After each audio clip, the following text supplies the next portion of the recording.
जम्बूद्वीपे भरतखंडे आर्यावर्ते भारतवर्षे। जम्बू टॉक्स देखने वाले हमारे सभी दर्शकों का बहुत बहुत स्वागत, अभिनंदन। मैं हूं आपके साथ निधीश गोयल, करता हूं आप सभी का यथोचित अभिवादन। लगता है तारे जमीन पर नहीं बल्कि सितारे जमीन पर आ गए हैं। हमने बॉलीवुड के बादशाहों को गुलाम बना दिया है, उन्हें आसमान से लेकर के सीधा जमीन पर पटक दिया है। उनके स्टारडम का भूत जो है वो अब निकल चुका है। जो लोग ये कह रहे थे कि फिल्में देखने जाते हो तो तुम जाते हो, नहीं देखना तो मत जाओ, लोग नहीं गए तो परेशानी हो गई। अब उनका रोना पीटना जो है वो शुरू हो गया है। इसकी हिस्ट्री में मैं आपको लेकर के जाऊंगा, लेकिन पहले ये समझिए कि उनका रोना पीटना जो है वो शुरू किस तरीके से हुआ है, किस तरीके से इमोशनल ब्लैकमेल जो है वो किया जा रहा है। कि इसके साथ में हजारों, मैंने पहले भी वीडियोस बनाए उसमें भी ये बात कही है, इस बार थोड़ी अलग एंगल आपको दूंगा कि हजारों परिवार जो है उसमें जुड़े हुए हैं, साथ में उनकी रोजी रोटी जुड़ी हुई है।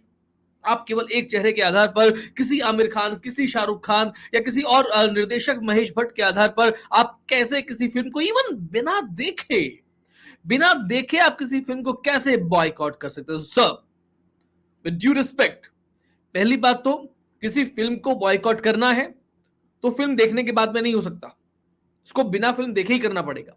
रही बात लाल सिंह चड्ढा की, जिसने आपकी पैंट उतार दी, उस लाल सिंह चड्ढा को बेसिकली पीके की सजा मिली है। पीके को सजा नहीं मिल पाई थी, खामियाजा लाल सिंह चड्ढा ने भुगता है।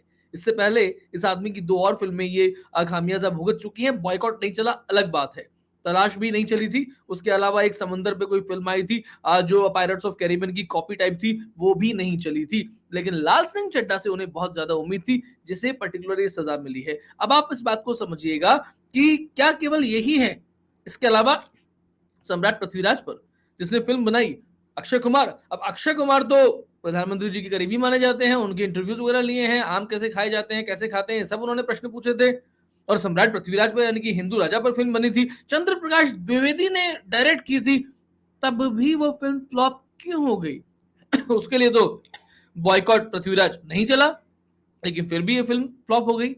बेसिकली अजय देवगन हो या आमिर खान हो या अक्षय कुमार हो, इनकी कैटेगरी एक है। इनके नाम के हिसाब से कई बार ये प्रोफेशनली अपना रंग रूप थोड़ा सा बदल लेते हैं, ये एक दूसरी बात है, लेकिन ये बहुत ज्यादा एक दूसरे से अलग नहीं है।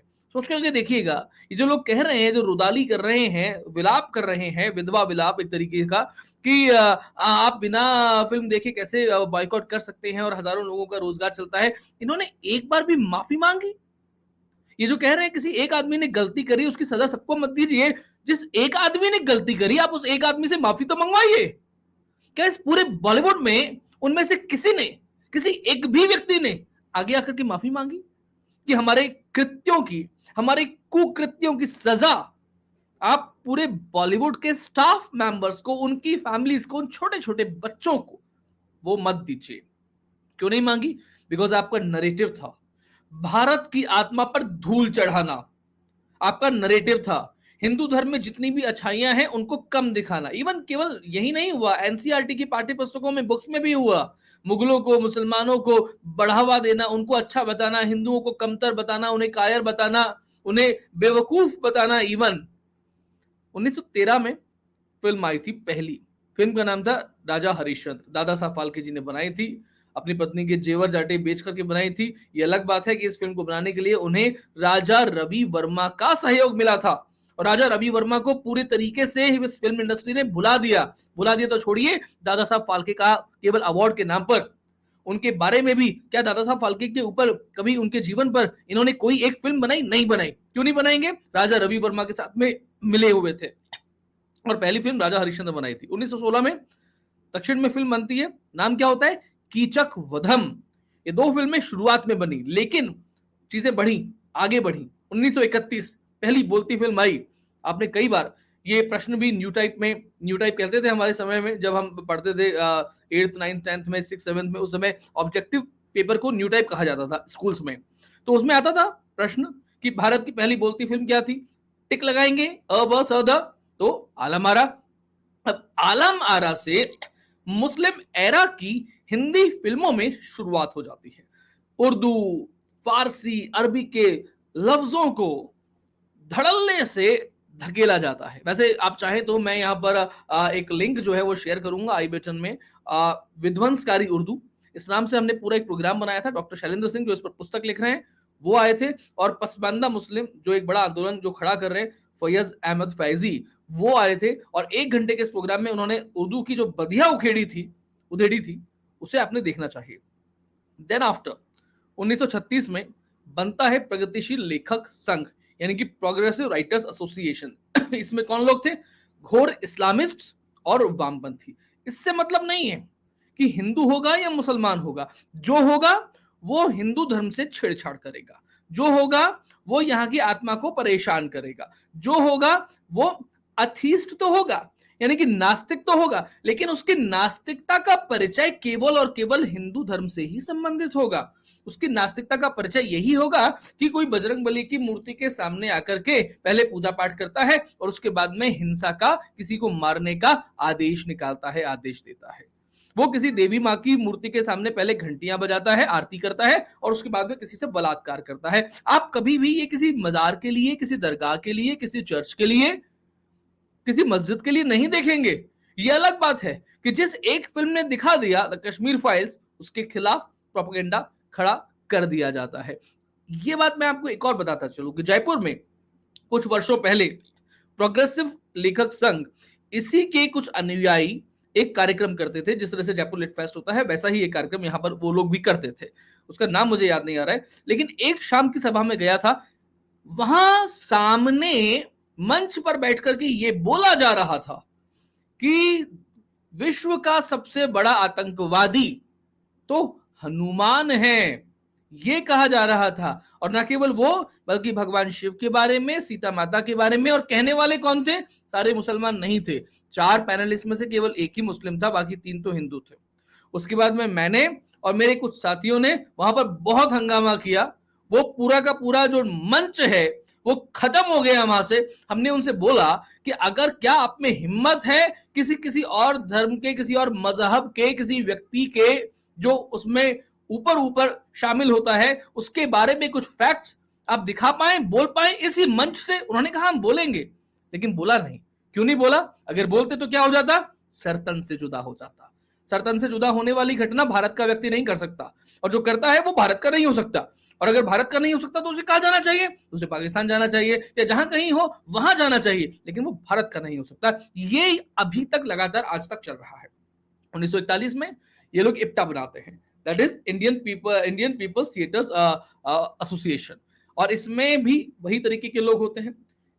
अपनी विचारधारा को कैसे आरोपित करना है, इसका उन्हें सही समय लगा था। प्रधानमंत्री जी ने बोला था ना, यही समय है, सही समय है, भारत का अनुकूल समय है। ये उनको वो उस समय लगा था कि हमारे लिए यही समय है, और हम वैसे लेखक लेंगे, वैसे हम गीतकार लेंगे, वैसे हम अभिनेता लेंगे, और सभी वही होंगे, और उसी के हिसाब से काम चलेगा। काम चलता है तो क्या होता है? एक बड़ी मशहूर फिल्म आती है जिसके गाने बड़े मशहूर होते हैं, जुबली स्टार राजेंद्र कुमार ने उस पर भूमिका निभाई होती है। फिल्म का नाम होता है निकाह। आपने भी कई बार देखा होगा उस फिल्म का वो सीन, जब राजेंद्र कुमार जा रहे हैं, सामने से अभिनेत्री जो है वो आ रही हैं, दोनों के हाथों में किताबें हैं, किताबें गिर जाती हैं, उसके बाद में कैसे प्रेम से उठाते हैं। हलाला नाम की एक परंपरा, तो छोड़िए, परंपरा कहना भी बहुत गलत हो जाता है, उसको भी जस्टिफाई किया गया उस फिल्म में। एक मौलाना के द्वारा जस्टिफाई करवाया गया, हलाला को जस्टिफाई करवाया जाता है निकाह में। हम लोग वो नैरेटिव समझ नहीं पाते हैं। क्या हमें नहीं लगता कि जब कोई लेखक कोई पटकथा लिख रहा है, कहानी लिख रहा है, तो उसे ये नहीं पता होता कि वो क्या लिख रहा है, वो क्या परोस रहा है? जब वो शूट हो रही होती है वो घटना, तब उस घटना में उस समय तो बहुत सारे लोग शामिल होते हैं।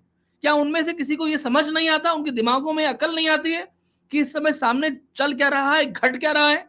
जब वो चीज एडिटिंग टेबल पे एडिट की जा रही होती है, तब क्या डायरेक्टर को, एडिटर को, या मार्केटिंग मैन को, या प्रोड्यूसर को, या डिस्ट्रीब्यूटर्स को ये समझ नहीं आता कि चल क्या? सबको पता है कि क्या चल रहा है, लेकिन उनका घमंड इतना था, उनका अहंकार, उनका गुरूर इतना था कि एक फ्लॉप एक्टर भी जो अपने नेपोटिज्म के बल पर कभी कभी कुछ फिल्में पा देता है, ऐसा अर्जुन कपूर भी कहता है कि भैया अब बॉलीवुड जो है वो सबक सिखाएगा। कैसे सबक सिखाएंगे आप? किसे सबक सिखाएंगे आप? जनता को। एक गाना आया था राजेश खन्ना का, पब्लिक है, पब्लिक सब जानती है। पब्लिक ने तमाचा जड़ाया आपके चेहरे पर, आपको वो एक फिल्म आई थी ना कर्मा, जिसमें एक डायलॉग था कि इस थप्पड़ की गूंज तुम्हें बहुत दूर तक सुनाई देगी। लाल सिंह चड्ढा दोबारा रक्षाबंधन से जो थप्पड़ बॉलीवुड के चेहरे पर, उनके गाल पर पड़ा है, इस थप्पड़ की गूंज बॉलीवुड को बड़ी लंबी सुनाई देने वाले हैं।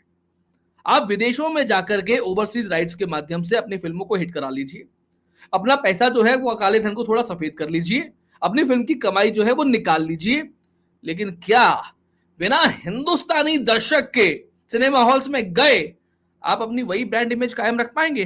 नहीं रख पाएंगे, आप नहीं चल पाएंगे, आपके घुटने जो है वो टूट जाएंगे। इस बात को समझ लीजिएगा, और अगर नहीं समझे तो फिर बंद कर दिए जाएंगे। इसलिए इस बकवास को बंद कर देना चाहिए। हम ये नहीं कहते हैं कि खराब कंटेंट या अच्छा कंटेंट, बात यह है कि हिंदू धर्म का, भारत की आत्मा का, भारत की संस्कृति का उपहास उड़ाना बंद कर दीजिए। वी आर नॉट सेइंग कि आप हिंदू धर्म के जय जयकार लगाने वाले, नारे लगाने वाले, जय घोष लगाने वाली फिल्में बनाइए। हम केवल इतना ही तो कह रहे हैं कि उपहास मत उड़ाइए। आप वो उड़ाते हैं, समस्या उससे है। अपने चेहरे को इतना नफरती मत बनाइए कि इतनी नफरत हो जाए कि उसके बाद में जब आप कभी किसी शहर में आए तो आपको आपके सामने मंच के नीचे लोग खड़े होकर आपको देखने वाले नहीं मिले। अब आप सितारा नहीं है, अब आप सितारा जमीन पर आ चुका है। इसे पाताल लोक में भी भेज दिया जाएगा अगर आपके कुकृत्य ऐसे ही रहे। आज के कार्यक्रम में इतना ही। यथास्थिति में परिवर्तन हम सबको करना होगा। वीडियोस को लाइक करें, शेयर करें, चैनल को सब्सक्राइब जरूर करें, और आपको लगता है कि देश और धर्म के लिए हम कुछ अच्छा काम कर रहे हैं तो धर्मांश पत्रम पुष्पम के माध्यम से हमें आर्थिक सहयोग अवश्य प्रदान कीजिए, हमें सशक्त कीजिए। नमस्ते, जय हिंद, जय भारत, वंदे मातरम।